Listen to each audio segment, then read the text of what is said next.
Tu sais qu'il y a un bateau qui mène au pays des rêves. Là-bas où il fait chaud, le ciel n'a pas son pareil. Tu sais qu'au bout de cette terre, oui les gens s'aiment. Des milliers de graines de joie comme poussent. Bonjour à tous. Maintenant que nous avons traité de l'intensification, des causes et des dangers des migrations, nous allons pouvoir traiter dans une seconde sous-partie de la diversification des migrations, mais aussi de l'impact des migrations sur les territoires et les sociétés. Et dans cette vidéo, nous allons commencer par parler du fait que les migrations se diversifient. C'est tous mes vœux. I just wanna be free in this way. Just wanna be... Dans cette sous-partie, nous allons essayer de comprendre et connaître les mouvements migratoires à l'échelle de la planète, et on va s'intéresser au sens de ces migrations. Par exemple, avec cette carte, on se rend compte que 68% des réfugiés de 2017 ont été fournis par 5 pays. L'Afghanistan, la Syrie, le Soudan du Sud, la Somalie et le Myanmar. Or, ce qui relie ces pays entre eux est bien une instabilité politique très forte qui s'ajoute à des conditions de vie difficiles avec une pauvreté très forte. En effet, ces pays sont parcourus de guerres ou d'instabilité politique. Et ce qui est intéressant de voir dans cette carte aussi, c'est que les 5 pays qui accueillent le plus de réfugiés en 2017, ce ne sont pas forcément les pays les plus recherchés par les migrants, ce ne sont pas les pays développés, les pays européens, mais ce sont surtout les pays frontaliers. Il ne faut pas oublier qu'en temps de guerre, l'objectif premier des migrants est de sauver leur vie et donc juste de traverser la frontière. Si on prend l'exemple du Myanmar, alors le Myanmar est autrement appelé la Birmanie, on a une persécution qui a été mise en place par l'État contre les Rohingyas, qui sont une ethnie de confession musulmane, qui a forcé ces derniers à fuir du pays. Ce sont des centaines de milliers de personnes qui ont fui dans la précipitation leur maison et leur pays. Ils ont tout simplement fui leur pays, ils ont migré là où ils pouvaient, là où on voulait bien d'eux, et c'était au Bangladesh, donc un État voisin. Seulement le Bangladesh étant lui-même un pays en difficulté, il n'a pas les moyens de proposer des structures d'accueil ou d'insertion de ces populations-là. Et ça a donc donné lieu au plus grand camp de réfugiés au monde, une ville constituée de maisons de fortune qui a été improvisée par les migrants eux-mêmes. Donc ce camp regroupe des centaines de milliers de personnes et les statistiques les plus récentes parlent d'un nombre de 740 000 migrants qui auraient fui les persécutions.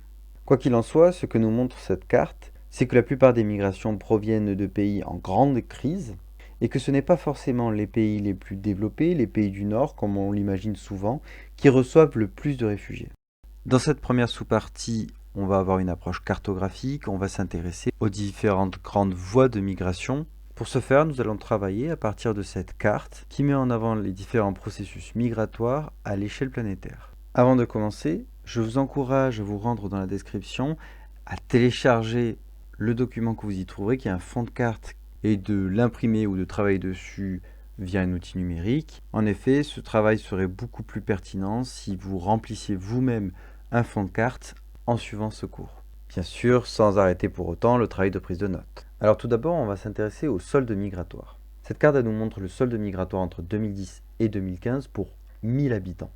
Donc concrètement, qu'est-ce que ça veut dire? Le solde migratoire, c'est la différence entre le nombre de personnes qui viennent sur un territoire et le nombre de personnes qui partent. Par exemple, si dans un pays, il y a 100 personnes qui viennent s'installer, mais que dans le même temps, il y en a 40 qui s'en vont, eh bien, le solde migratoire sera alors de 60, puisque dans les faits, il y aura 60 personnes en plus du fait de la migration.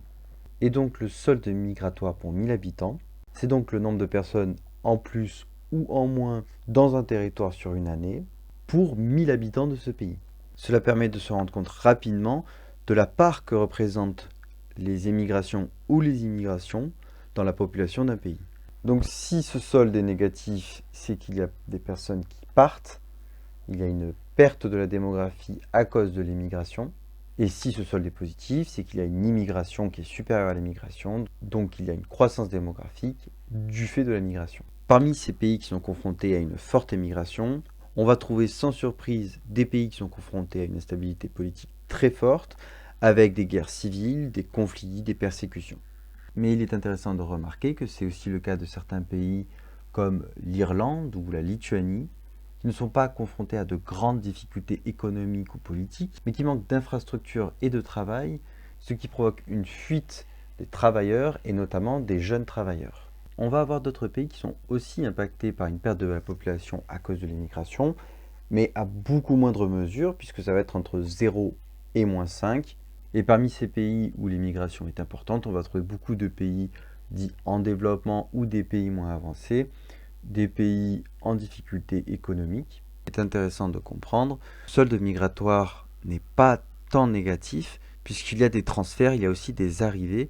Si on parle par exemple de l'Algérie, on va avoir de l'émigration, on va avoir des Algériens qui vont aller s'installer ailleurs, mais on va aussi avoir une grande arrivée importante, notamment de migrants qui, n'arrivant pas à franchir la Méditerranée, vont rester en Algérie par exemple. En jaune, on va avoir des pays qui sont touchés par une immigration, donc on va trouver les États-Unis, l'Europe, la Russie. Mais il est aussi intéressant de noter d'autres pays comme l'Afrique du Sud, le Brésil ou l'Argentine, qui, au sein de leur continent, constituent des pays plus développés, avec plus de travail, plus d'argent, et donc des pôles de migration. Enfin, comme on l'a vu dans la carte précédente, à côté de chaque pays qui possède une immigration forte, on va avoir un pays qui a une immigration, puisqu'il s'agit d'une migration face à une crise, et donc une migration qui va souvent mener aux pays voisins. Enfin, on va avoir quelques pays qui présentent une immigration très forte, et là aussi les explications vont dépendre du contexte, mais la raison principale est le manque de main-d'œuvre, le besoin de travail. Par exemple, au Moyen-Orient, en Arabie Saoudite, on va avoir de nombreux grands projets qui vont nécessiter beaucoup de main-d'œuvre. Or, ce pays dispose beaucoup d'argent et donc peut proposer des salaires intéressants qui vont attirer aussi bien des migrants à la recherche d'un poste d'ouvrier que des cadres venus d'Europe notamment, puisqu'ils bénéficieront de salaires très appréciables. On peut aussi aborder le Canada et l'Australie, qui disposent de grands espaces et surtout qui mettent en place des politiques de peuplement par la migration. On va avoir des campagnes publicitaires du Canada qui vont appeler les habitants des autres pays à venir s'installer au Canada pour venir y travailler, pour dynamiser l'économie canadienne. Donc cette carte nous montre déjà des inégalités de solde migratoire, avec des pays qui perdent une part de leur population à cause de l'immigration, souvent à cause d'une instabilité politique et d'un développement faible. Et on a des pays qui vont avoir un solde migratoire positif, avec donc une croissance démographique du fait de la migration. Et ça va tout particulièrement être le cas pour des pays développés qui ont beaucoup d'argent et qui ont besoin de travailleurs. Quoi qu'il en soit, le rapprochement entre cette carte et la carte du développement est frappant. Moins un pays est développé, plus il va avoir des migrations. Et en même temps, en comparant ces deux cartes, on se rend compte qu'il y a des exceptions, et cela s'explique par un contexte particulier, comme je vous l'ai expliqué avec plusieurs cas. Intéressons-nous maintenant aux grandes routes de migration. Comme nous l'avons vu dans les vidéos précédentes, les migrations les plus nombreuses sont les migrations des pays du Sud vers les pays du Nord. On le voit ici par exemple avec les immigrations d'Amérique latine et d'Asie de l'Est vers l'Amérique du Nord. On va aussi retrouver la migration de l'Afrique vers l'Europe qui est au centre de la crise des migrants en Europe. Et enfin, on peut voir une grande migration indienne vers le Moyen-Orient. Il est aussi important de noter que parmi ces flux les plus importants, on va trouver des migrations à l'intérieur des régions. Par exemple, les migrations au sein de l'Europe et au sein du Moyen-Orient font partie des flux migratoires les plus importants. Donc là déjà, on a un autre schéma que les migrations sud-nord. On a aussi les migrations au sein des espaces.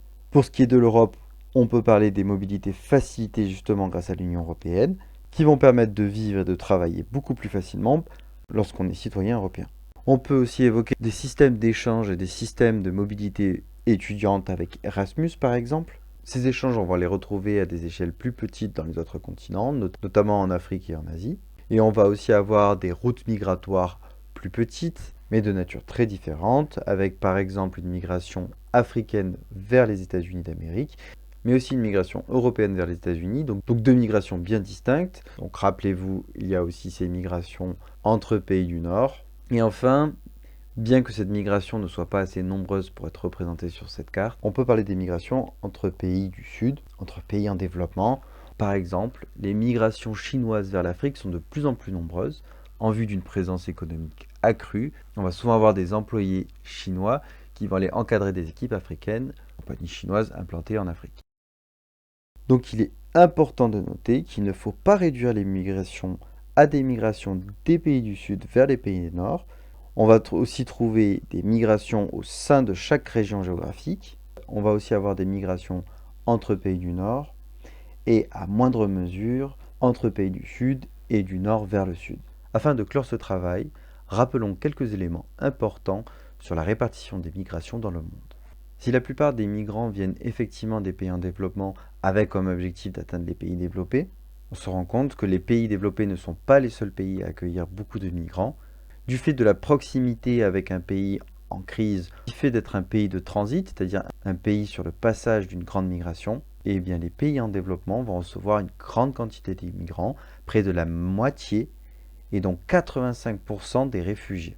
Tous ces réseaux de migration vont créer de véritables réseaux culturels et commerciaux entre les territoires parcourus. Et de ce fait, les migrants vont impacter les territoires concernés par ces migrations. Et c'est ce que nous verrons plus précisément dans la prochaine vidéo.